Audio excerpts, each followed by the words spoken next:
Now at 5 a.m., a Central Kentucky preacher is headed to court this morning accused of sexually abusing two girls.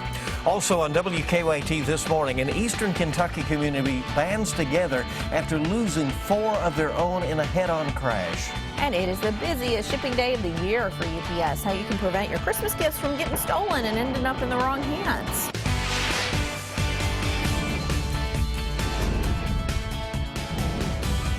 This is WKYT This Morning. Good morning to you. I'm Rebecca Smith. I'm Bill Bryant. Here we are. It's Tuesday, December 22nd. It is the first full day of winter. Go figure, as we have sort of a almost warm rain out there right now. You know, we do, and I just realized I had 2 Christmas cards I had to get off in the mail. Oh my goodness. Okay. We better get to that. I'm going to have to do that. Let's go check in with Jim right now while she writes a card. You go do that, and I'll talk about the rain and the warm conditions that we have out there for you on this ride. They're right. This first full day of winter. She's got me distracted. First full day of winter. We're tracking the rain out there this morning here in central Kentucky. It's lightening up a little bit in Lexington, but we'll have a couple more pockets where it's moderate. From Paris to Mount Sterling, Winchester, all dealing with some of those moderate showers.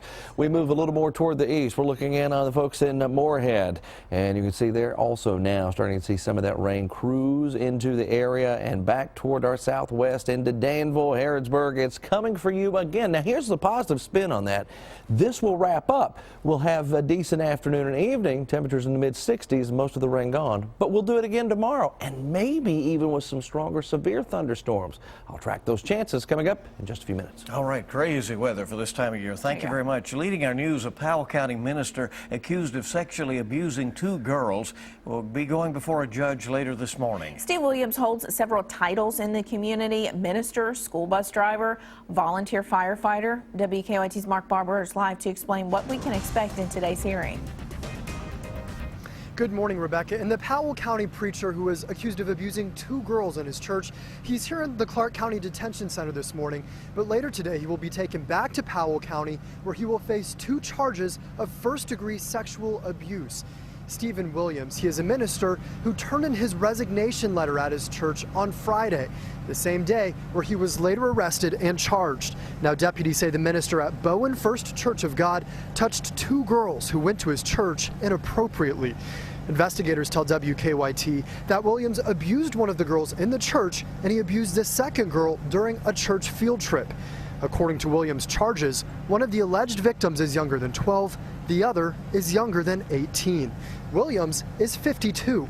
Not only was the Stanford man a minister, Rebecca, as you just mentioned, he was also a Middle Fork volunteer firefighter and a school bus driver for Powell County Schools. Deputies say because he had a position of authority over children on that school bus and in his church, they are continuing to investigate, checking to see if there could be any other victims. They say, of course, if anybody else does come forward, more charges could be filed against Williams. Live in Clark County, Mark Barber, WKYT. All right. And firefighters were able to rescue a woman from a burning Lexington apartment. This started on the 3rd floor of the Glen Eagles apartment on Polo Club Boulevard. When firefighters got there, they saw smoke and could hear someone screaming for help. The victim was taken to the hospital with burns. One woman who lives in the complex says she got out just as crews arrived. And I told the fire people when they got here, I said, there's some people still in the building. Firefighters did say that the sprinkler system kept the fire from getting out of hand. Richmond police arrested a man who they say attacked his mother. Police say Brandon McIntosh got into a fight with a woman, and McIntosh's mother says she tried to break it up, but she claims he headbutted her and hit her twice in the face. Police say his mother had a swollen eye, a cut lip, and lost a tooth in that. They have charged McIntosh with assault and some drug offenses. Police charged a 24-year-old mother with murder after a deadly crash on the crowded Las Vegas Strip. Lakeisha Holloway is also facing the possibility of other charges, including child neglect. Police say she killed 1 person, injured nearly 40 other people Sunday night when she rammed her car onto the sidewalk and into a crowd of people. Her 3-year-old daughter was in the car but was not hurt. Well, a Texas grand jury's decided that there was no felony crime in connection with the death of Sandra Bland in jail. The special prosecutor who's handling the case says the grand jury will meet again in January to determine if the trooper who arrested Bland should face charges.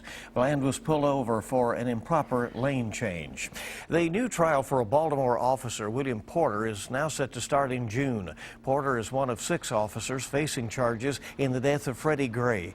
His first trial ended with a hung jury and a mistrial last week. Freddie Gray suffered a fatal spinal injury while riding in a police van after his April arrest. His death set off large protests in Baltimore earlier this year. The next officer to face trial is Cesar Goodson. That'll be on January 6th. A New York City police detective is among 6 killed in a suicide attack in Afghanistan. Detective Joseph Lem was a 15-year veteran of the New York Police Department. The military says the attack was carried out by a suicide bomber on a motorcycle. It's the worst attack on U.S. forces there this year. The Taliban is taking credit for the attack. Well, just days away from Christmas, millions of people watching their mailboxes and their front stoops. UPS says that this will be their busiest shipping day of the year. You may not be the only one who's waiting for a package to arrive at your door. WKYT's Mike Byer is live now with some tips on keeping Grinches away from your Christmas gifts. Good morning. With Christmas only being a few days away, UPS expects today to be its busiest shopping day of the year. The company predicts more than 36 million packages will be delivered today alone. That's the double amount of a normal day. UPS processes up to 416,000 packages an hour. Typically, it takes about 13 minutes for a package to travel the web of chutes and throughout the facility. Thanks to online sales, both UPS and FedEx have a combined 947 million packages to deliver between Black Friday and Christmas Eve. That's up 8% from last year's holiday season. Every day is a challenge to get every package out, and that's our ultimate goal, is to get every package out. And we're Santa's little helpers every year. Back in September, UPS announced that they were going to hire roughly 95,000 employees just for the holiday season alone. So if you're waiting on that package, there's a good chance that it will be coming today. Live in Lexington, Mike Byer, WKYT. All right, yeah, keep an eye on your stuff because the thieves are watching, aren't they? Practice makes perfect, and you cannot get enough practice saving lives. First responders in Montgomery County went through an active shooter training exercise just weeks after the San Bernardino shootings. Police tell us that they do 3 or 4 of these drills each year. The training must be constant so that you keep up to date with your techniques and everything else so that we can actively and accurately reply to these situations and resolve them quickly without as much injury as we can. Mount Sterling Police, Montgomery County Fire and EMS, and the local St. Joseph Hospital all took part in that exercise. A Jessamine County woman is saying thank you to first responders who helped her during a scary situation. Over the summer, Patty Witt was injured when she fell outside her Wilmore home. An ambulance couldn't get there right away, but Witt says 3 Wilmore firefighters and a Wilmore police officer stayed with her. She gave them awards during last night's Wilmore City Council meeting. It means that they really care about me as a person.